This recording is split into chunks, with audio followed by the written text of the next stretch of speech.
Wah itu. Dan bagus pertanyaan-pertanyaan. Itu satu pernyataan ini bisa satu bab, bahkan bisa satu mata kuliah. Jadi belajar itu bertanya atau menjawab, ya, merangkum atau menjabarkan, begitu. Jadi bikin pertanyaan, karena yang saya ajarkan itu adalah masalah kehidupan semua pribadi manusia yang masih ada di dunia. Jadi kalau kewirausahaan itu dari definisi yang kita bahas itu, semua orang itu pengusaha dalam arti luas. Sok aja definisinya. Jadi kewirausahaan adalah ilmu tentang bagaimana orang sukses, begitu kata singkatnya. Sukses itu apa? Memperoleh sesuatu yang diinginkannya. Ya masing-masing apa keinginannya. Yang satu cukup bupati, yang satu pengen sampai presiden, yang satu jadi dosen baik. Nah itu, saya ditanya sukses itu apa? Ya tergantung, ada sukses mutlak, ada sukses relatif. Mutlak apa? Itu secara umum bahwa pemilu yang kemarin Prabowo pemenang, terlepas dari curang atau tidak. Yang kalah Anies sama Ganjar. Itu namanya sukses dan gagal mutlak. Nah, ada yang relatif, gimana pembandingnya? Anies itu sukses menjadi gubernur DKI. Nah, Ahok itu gagal menjadi gubernur DKI yang pilkada yang lalu, begitu. Gimana pembandingnya? Kita juga kaya miskin itu gimana pembandingnya? Nah, itu ya, ada mutlak, ada relatif. Itu ya.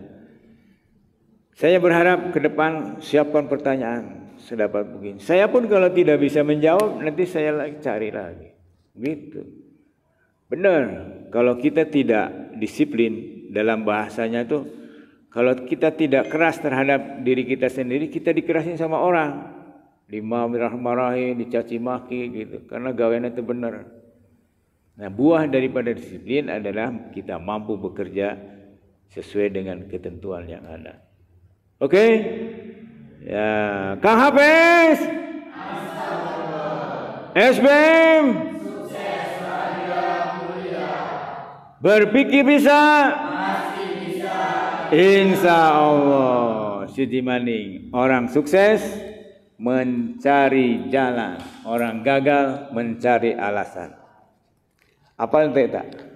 Orang sukses mencari jalan, orang gagal mencari alasan. Alasan pembenaran bahasa ini orang yang berasal dari orang tua miskin, nggak mungkin maju, SPP nage hese, bayarna, dan seterusnya. Jadi kalau orang sukses selalu berpikir tentang solusi ke depannya, bukan pembenaran terhadap kegagalannya. Terus dalam Islam itu innamal usri yusra wa innamal usri yusra. Umar bin Khattab menafsirkan bahwa satu kesulitan, dua kemudahan. Memahami ayat itu. Artinya kita harus optimis di dalam hidup. Assalamualaikum warahmatullahi wabarakatuh. Wis bonus. Udah absen kan? Ya Allah. Sampai hari forgetnya diingetin. Saya tuh dari tadi buka-buka nih.